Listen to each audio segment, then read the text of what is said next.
A lot of you don't even know a lot of our history.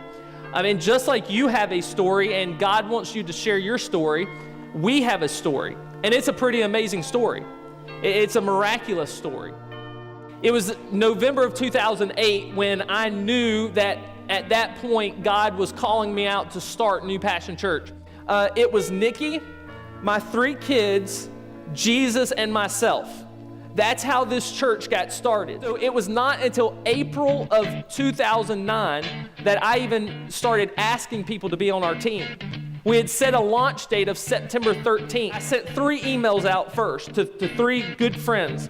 2 of them didn't reply for a long time.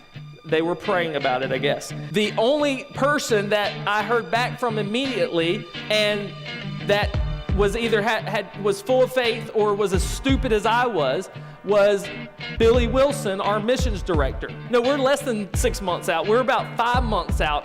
We have no money because we only had 2 families. It was Billy's family and my family. There were 9 of us, and we were outnumbered by children.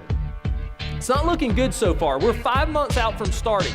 And so I go to them with this great idea. Hey, let's take out this loan through this church and so we can start buying stuff.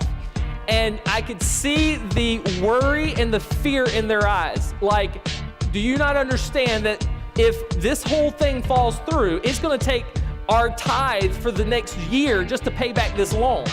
And do you understand that? They kind of gave a half smile, cringed, and said, whatever you feel we should do, Pastor. So we signed the paper. These are the first purchases we had to make with that money because that's the only money we had. We had to buy a trailer. Trailer sits right out here. If y'all want to go look at it, it's a monument. We then had a block party in July to let people know, hey, we're coming to the area. That thing was so thrown together because we had no details until a week or 2 out. We had our logo package and we had a mix-match sound system. Yeah, it was crazy.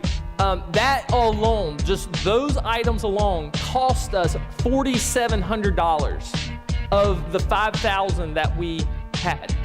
So, I mean, we're already back down to nothing. The experts say this.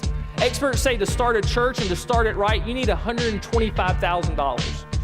I had 15. 5 of that was a loan. Jonathan sold his personal motorcycle and donated, basically went out, those speakers that are up here beside the TV and the soundboard, bought those so that the church would have equipment to use. He's transformed you for a purpose. There's a purpose in your life. If you're here and the gospel has transformed you, if through this church, the seed of the gospel has been planted in your life, or the seed of the gospel that had been planted maybe in another church or growing up has been watered, and God has used this church to transform you, He is growing you. He's the one doing the transforming, but He has a purpose for your life. You are being transformed. He's saying you are becoming the building and the field of God so that Jesus, as your foundation, might use you for a purpose. See, this church is not my church. This church isn't Jonathan's church. This is our church. This is your church. Write that down in your notes. This is my church. Together, it is our church. Yeah, it's my church, but collectively, it's our church. What if this church was like your house? Whose responsibility is it to cut the grass? Whose responsibility is it to wash the clothes? Whose responsibility is it to pay the bills? Whose responsibility is it to make sure the house is secure and the doors are locked and everything's taken care of? It's the owner's responsibility. Well, why don't we look at the church the same way? Why don't we see the church as this is my responsibility? See, I believe God's given us these last 18 months to get our feet wet, to get things going, to learn, to be trained. And so if we're even off the ground, it's barely. We're not in outer space yet.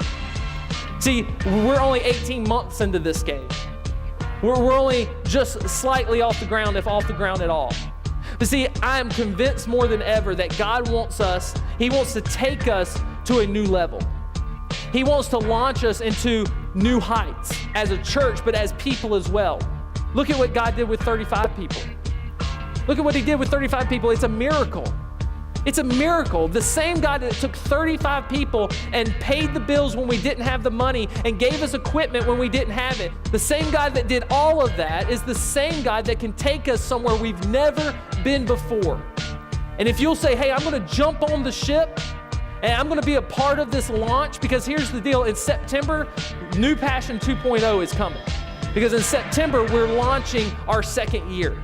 It's New Passion 2.0, and we're trusting God to take us to new heights. And I wonder, what could God do with us if all of us did like our early people did and say, hey, I'm gonna endure the tough times, the 4 people who come in. I'm gonna be committed. I'm gonna sacrifice. Whatever God calls me to do, I'm gonna do to help us to get where God wants us to take. What if every one of us did?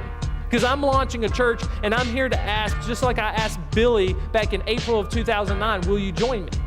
Will you find a role that you can fit in? Will you join me to see this thing get to where God wants it to go? Will you join us for our next journey? Will you join us for Launch 2.0? Will you find a role? Will you find a way that you can persevere, that you can be committed, and that you can sacrifice and serve?